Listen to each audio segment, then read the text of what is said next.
Era uma vez um cavaleiro muito valente e conhecido por ser muito bondoso, cuidadoso com as pessoas, por estar sempre disposto a viver, a enfrentar batalhas, a enfrentar dragões e a salvar donzelas, mesmo aquelas que não queriam ser salvas, certo? E aí ele vivia a vida cuidando muito bem da sua armadura. A armadura dele era muito bonita, muito reluzente, ele tinha muito cuidado. Então ele era conhecido por essas características, por ter essa armadura muito bonita e também por ser muito bondoso e cuidadoso e preocupado com as pessoas. Acontece que ele era casado e tinha um filho. E quando ele estava em casa, ele não conseguia ser atencioso e afetuoso com a sua família. Na verdade, ele era muito frio e muito distante. Inclusive, dificilmente ele estava em casa, porque ele estava sempre envolvido com alguma batalha, né? Sempre fazendo alguma tarefa dessas e oferecendo muito pouco tempo e atenção para a sua família.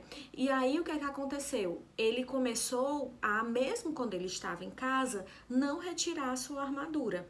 Então ele começou a comer com a armadura, a dormir com a armadura e nunca se desfazer dela.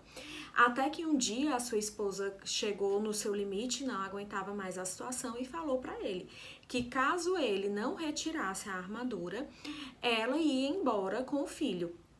E aí, apesar de toda a frieza e a distância emocional que ele tinha da família, ele os amava muito. Então ele entrou nesse conflito e decidiu que precisava tirar a armadura. Acontece que quando ele foi tentar tirar a armadura, ele não conseguiu.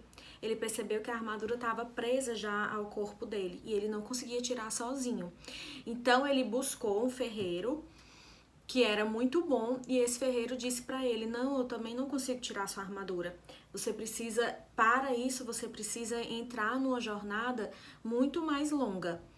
E aí ele entrou nessa jornada, ele fez uma viagem e foi encontrando ao longo do caminho algumas figuras, encontrou um mago, encontrou outras figuras, outros dragões, né, que foram o ajudando, dando pistas, dizendo algumas mensagens de como ele poderia se livrar da armadura.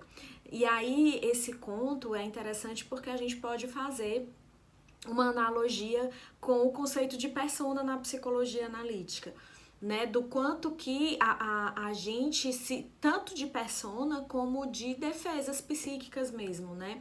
O quanto a gente precisa de armadura de algum tipo para se relacionar com o mundo, o quanto a gente usa muitas vezes essa armadura ou para se proteger de emoções, de um contato físico, de uma relação que seja mais profunda e que vai tocar em emoções e em feridas muito doloridas, como também para ser reconhecido por aquela armadura, né? Me chamou a atenção esse aspecto de ele salvar, inclusive, donzelas que não queriam ser salvas, porque é aquela pessoa que está sempre muito disposta para ajudar, que está sempre querendo resolver a situação, o conflito das outras pessoas, que em algumas vezes nem estão precisando daquilo, em busca de um reconhecimento mesmo, em busca de ser visto como essa pessoa bondosa, como essa pessoa legal, como essa pessoa essencial, essa pessoa indispensável.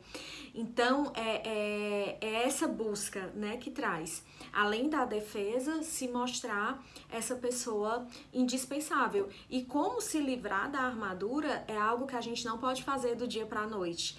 É algo que a gente não tem condições emocionais de fazer na hora que a gente quer ou que é solicitado de nós, né? É algo que precisa ser feito com cuidado. Por quê? Porque a gente não pode ficar sem defesa, né? A gente às vezes conviveu tanto com aquela armadura que colou a nossa personalidade. Foi o caso, né, desse conto, colou a personalidade, houve uma identificação tão grande da personalidade que ficou quase sendo a mesma coisa, a pessoa e a armadura. Então, para você se livrar da armadura, você precisa fazer todo um processo de autoconhecimento, de acolhimento da sombra, de acolhimento da fragilidade, né, daquilo que você não gosta em si.